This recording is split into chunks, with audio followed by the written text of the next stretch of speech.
तो आपको नहीं कराना, भैया इधर से कर लेंगे। Hello guys, welcome to my channel Delisa makeup art. তোমরা সবাই কেমন আছো? আশা করি তোমরা সবাই সুস্থ সবল ভালো আছো। ভিডিওর শুরুতেই বলে রাখি, যারা আমার নতুন ভিডিওটা দেখছো, যদি সাবস্ক্রাইব না করে থাকো তাহলে অবশ্যই একটা সাবস্ক্রাইব করে দিও, আর পাশে রাখা বেল আইকনটি প্রেস করে দিও, যাতে আমি নতুন কোনো ভিডিও ছাড়লে সবার আগে তোমাদের কাছে নোটিফিকেশন চলে যায়। আজকে আমি নতুন একটা ভিডিও নিয়ে এসেছি, বুঝতেই পারছো, আন্ডারআর্মসে কিন্তু আজকে রিওয়াক্স করেছি। রিওয়াক্স করতে গেলে কিভাবে কি করতে হবে না করতে হবে সেই বিষয়ে তোমাদের আজকে বলবো।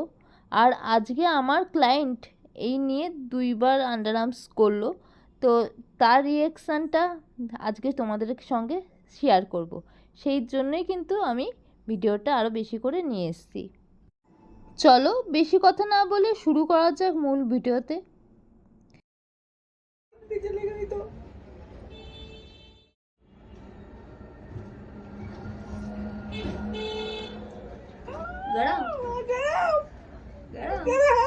आपको किसी चीज में इसमें बहुत डर लगता थी।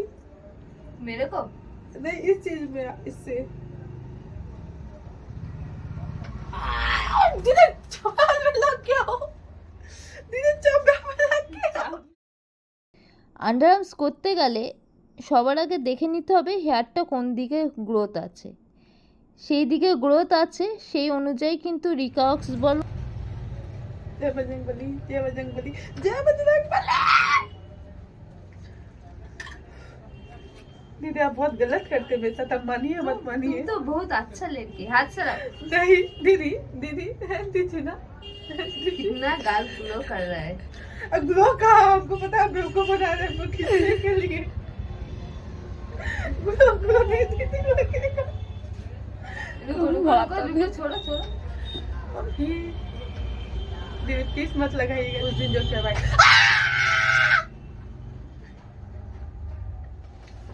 जय बजरंगबली। বা নর্মাল ওয়াক্স বলো, কিন্তু সেই অনুযায়ী জেলটা লাগাতে হবে।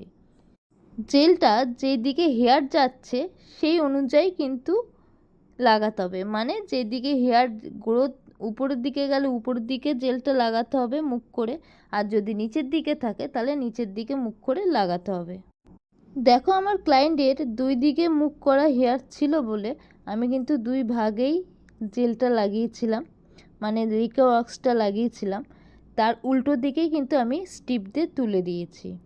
রিওয়াক্স করতে গেলে আর একটা জিনিস মাথায় রাখতে হবে, যেদিকে স্টিপের নর্মাল মসৃণ থাকে সেই দিক দিয়ে কিন্তু তুলতে হবে, সেটা কিন্তু একটু মাথায় রাখ। দেখো কথা বলতে বলতে প্রায় আমার একদিকে হয়ে এসছে আন্ডারআর্মস। আর আন্ডারআর্মসের যে কিছু কিছু জায়গায় হেয়ার রয়ে গেছিলো সেটা কিন্তু আমি আরেকবার লাগিয়ে ভালো করে তারপরে হেয়ারটাকে তুলে ফেলবো, যাতে হেয়ার না থাকে। আমার ক্লায়েন্ট খুব কম বয়স থেকে রেজার ইউজ করেছে, এর জন্য ওয়াক্স করার সময় একটু অসুবিধা হয়ে থাকে, কারণ হেয়ারটা পুরোপুরি একদিকে মুভ করা থাকে না, নানা দিকে থেকেই ওঠে। এর জন্য একটুখানি অসুবিধা হয়ে যায়, বারবার করতে হয় ওয়াক্সটা, জেল লাগাতে হয়। তাছাড়া কিন্তু যদি এটা যদি কয়েকবার টানা করা যায় তাহলে কিন্তু হেয়ারটা কিন্তু আবার আগের মতোই চলে আসে। সেই জন্য আমি সবসময় বলি আন্ডারআর্মসে সবসময় রেজার না ইউজ করে ওয়াক্স করার জন্য। ওয়াক্স করলে ট্যানটাও উঠে যায় আর পরিষ্কারভাবে উঠে পড়ে হেয়ারটা।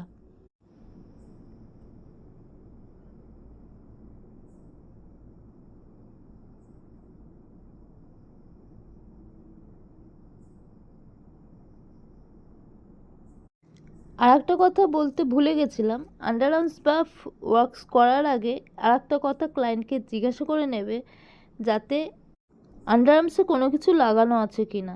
যদি কোনো ক্রিম বা ময়শ্চারাইজার এরকম ধরনের কোনো কিছু লাগানো থাকে তাহলে কিন্তু একটুখানি সাবান বা শ্যাম্পু দিয়ে ওয়াশ করার পরে কিন্তু ওয়াক্স করবে, কারণ জেল বা ক্রিম এই ধরনের জিনিস থাকলে কিন্তু হেয়ারটা পরিষ্কার করে উঠতে চাইবে না। দেখো কথা বলতে বলতে আমার একদিকে পুরোপুরি আন্ডারআর্মস করা হয়ে গেছে, আমি আর একদিকে আন্ডারআর্মস করছি। তো ওইখানেও কিন্তু একইভাবে ভালো করে পাউডার লাগিয়ে তারপরেই কিন্তু হেয়ারটাকে যেদিকে মুখ যাবে সেই অনুযায়ী কিন্তু আমি না জেলটা লাগিয়ে দেবো।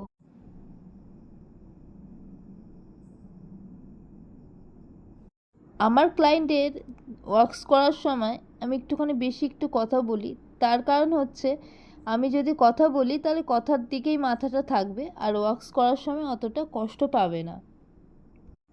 আন্ডারআর্মসে আমি বেশিরভাগ চকলেট ওয়াক্স করি আর না হলে রিকা ওয়াক্স করি। যাদের হেয়ারটা একটুখানি গ্রোথটা বেশি থাকে সেই ক্ষেত্রে আমি একটু রাগাটা ইউজ করি, নাহলে নর্মাল ওয়াক্স করলে চকলেট ওয়াক্স করলেই কিন্তু বেটার হয়, ট্যানটাও উঠে যায় আর পরিষ্কারও হয়ে যায়। আমার ক্লায়েন্ট আগের বার চকলেট ওয়াক্স করেছিল, এইবারে আমার ক্লায়েন্ট কিন্তু রিকা করেছে। রিকা করলে কি হবে, তাড়াতাড়ি পরিষ্কার করে উঠে যায় আর ট্যানটাও কিন্তু থাকে না আন্ডারআর্মসে, আর হেয়ারটাও অনেক দেরিতে ওঠে।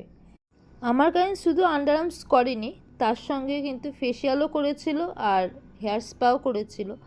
সেই ভিডিওগুলো আমি পরবর্তী ভিডিওতে নিয়ে আসব, আজকে শুধু আন্ডারআর্মসের ভিডিওটা নিয়ে এসেছি।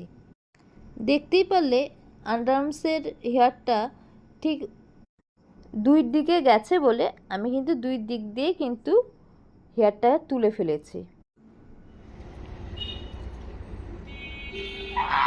दीदी आराम से, दीदी गरम है।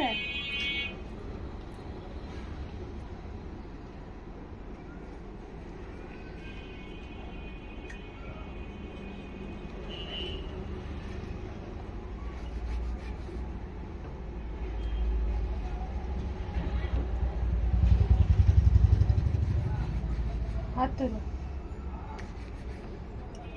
हाथ ऐसे कर दो। নিচের দিকে হেয়ারটা একবার করে নেওয়ার পরে যে হেয়ারগুলো বেঁচে গেছে মানে রয়ে গেছে সেই হেয়ারগুলো কিন্তু আরেকবার আমি জেলটা লাগিয়ে দেবো। লাগিয়ে দেওয়ার পর সেই অনুযায়ী কিন্তু আমি হেয়ারটাকে তুলে ফেলবো। যদি একবারে তুলে নিতে চাইতাম তাহলে কিন্তু ক্লায়েন্টের ব্যথাটা বেশি লাগতো।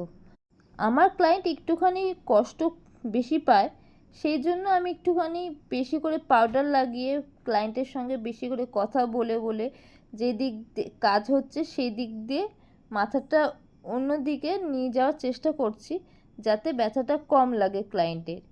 দেখো সেই জন্যই কিন্তু আমি ক্লায়েন্টের সঙ্গে অনবরত কথা বলে যাচ্ছি, যাতে ক্লায়েন্টের মাথায় যেন আমি কাজ করছি সেটা না থাকে। আমার ক্লায়েন্ট তো আগে ভালোভাবে রেজার ইউজ করেছিল বলে হেয়ারটা একদিকে মুভ করা নেই, নানা দিকে মুভ করা আছে, সেই জন্যই আমার হেয়ারটা বারবার ভেঙে যাচ্ছে। রেজার ইউজ করলে হেয়ারটা প্রথম কথা খুব মোটা হয়ে যায় পাতলা হেয়ারের থেকে। আমার সাথে যারা এখনও পর্যন্ত ভিডিওটা দেখছো অবশ্যই একটা লাইক করে দিও।